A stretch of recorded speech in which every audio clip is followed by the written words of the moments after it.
Coucou tout le monde, j'espère que vous allez très bien. Moi, je pète la forme.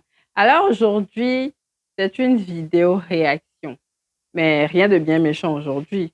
Tout le monde au calme. Ok. Le commentaire dit ceci.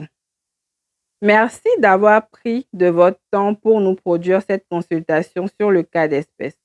Merci également à vous de me suivre. Mais comme vous l'avez souligné, le droit est un vaste domaine et complexe.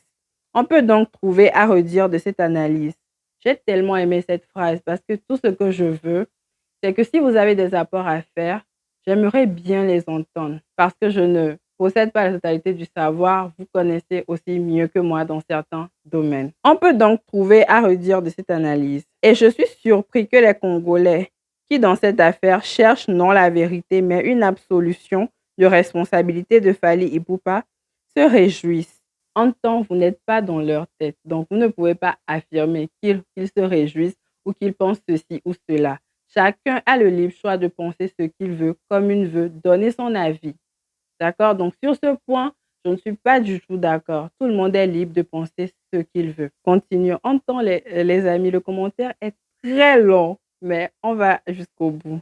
Parce que, croyant que les jumeaux ne disposeraient plus d'aucun moyen pour agir au regard du Code civil en République du Togo, ils ignorent, comme vous l'avez souligné. Entre-temps, le Togo ici dispose de ses propres lois, c'est-à-dire le Code des personnes et de la famille. Donc, ce n'est pas au regard du Code civil que le Togo va parler de prescription, mais plutôt au regard du Code des personnes et de la famille.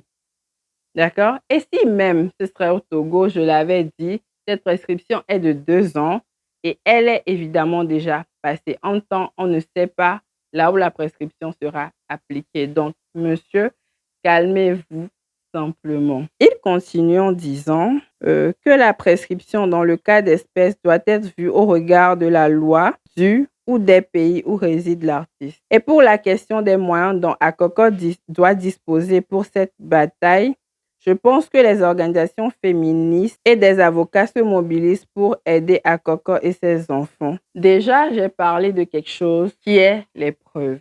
Est-ce que vous avez des preuves qu'il y a des organisations féministes, qu'il y a des avocats qui se mobilisent pour cette dernière? Sinon, évitez de porter des affirmations dont vous n'êtes pas sûr. Je vous ai dit, je suis Saint Thomas.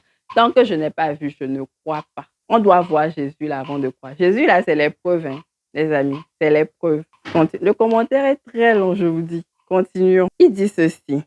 Des investigations ont eu lieu du côté de Cotonou à en croire certaines indiscrétions. Tout est de l'incertitude dans vos paroles. À en croire des indiscrétions. Quelles sont ces indiscrétions? Sont-ils formelles? Peut-on les voir, ces indiscrétions dont vous parlez là? Ce sont des preuves concrètes. Sinon, s'il vous plaît, arrêtez ça. Je vous ai parlé. Vous devez éviter de dire ce que vous ne savez pas.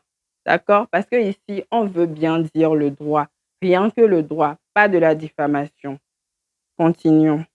Il est important que toutes les bonnes volontés œuvrent en faveur de la recherche de la vérité dans cette affaire.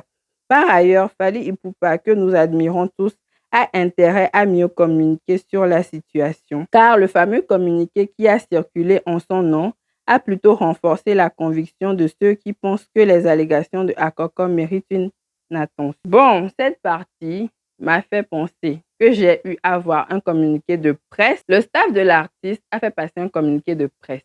Alors, je ne sais pas si c'est de ce communiqué que parle notre monsieur. Si c'est de ce communiqué, bien, j'aimerais vous dire qu'il n'y a qu'une partie qui m'a intéressée parce que ici, c'est juridiquement parlant et vous le savez très bien. Alors, ce communiqué et la partie qui m'intéresse, bien sûr, dit ceci. Nous examinerons toutes les options légales disponibles afin de répondre de manière appropriée à cette campagne de désinformation et tenons à rassurer les communautés qui nous suivent qu'une plainte formelle a été déposée auprès du procureur de la République togolaise. Nous faisons totalement confiance à la justice togolaise et laissons celle-ci faire son travail. Déjà, la justice togolaise, c'est une très bonne justice, d'accord? Et ce que j'aime, c'est que ici, on a des trucs concrets. Ils ne sont pas dans les cris, dans les diffamations. Ils ne sont pas à faire des buzz, des clashs et tout. Non, ils sont venus en force. Et c'est ce que je vous demande. Là, ils ont entamé une procédure judiciaire. D'accord? Et ça montre au fait qu'ils veulent éviter toute désinformation, comme ils l'ont dit. En plus, ils ont utilisé des termes vraiment concrets. Et c'est ce que je veux, c'est ce que j'ai aimé au fait dans cette publication.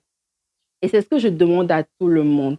Au lieu qu'on se lève à porter des affirmations dont on n'est pas sûr, trouvons plutôt le moyen d'agir selon le droit. Merci encore une fois de m'avoir suivi sur ma chaîne Doriane. Pour ceux qui ne sont pas encore abonnés, je vous invite à vous abonner massivement et à activer votre cloche de notification. À la prochaine!